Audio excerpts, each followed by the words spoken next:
আসসালামু আলাইকুম এভরিওয়ান, আমি Aditya. Welcome to my blog. আমি আজকে নতুন একটা ঘুঘু সংগ্রহ করেছি। ঘুঘুটার নাম হচ্ছে রাজ ঘুঘু।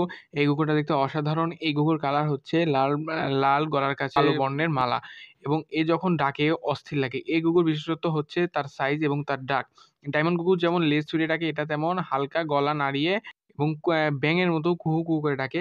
নেক্সট টাইম যদি ডাকে আমি অবশ্যই আপনাদের ডাকটা শোনাবো, এবং এই ডাকটা জোস লাগে। যারা শুনছেন আপনারা অবশ্যই কমেন্ট করবেন, এবং যারা এই ঘুঘু পালছেন তারই এর মজাটা জানেন। এটার একটু বড় খাঁচা, একটু মিডিয়াম খাঁচা হলেই যথেষ্ট, এবং নেচারের পরিবেশ দিতে হবে। একে মিনিমাম আপনাকে ভয় কাটাতে হবে। যদি ভয় কাটাতে পারেন তাহলে আপনি ব্রিডিং করাতে পারবেন। এবং একে ধান, গম, চীনা, কাউন এরকম ন্যাচারাল বিভিন্ন শস্য দানা জাতীয় খাবার আপনাকে খাওয়াতে হবে। এবং এর শরীর সুস্থ রাখার জন্য আপনাকে মিনিমাম কমপক্ষে হলেও কিছু যেমন শাকসবজি অথবা কিছু গ্রিট এসব দিতে হবে।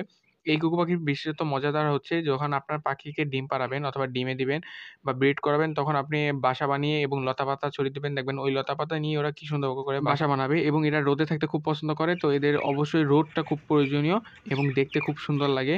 এবং তাদের রোদের পাশাপাশি গোসলের ব্যবস্থা করতে হবে।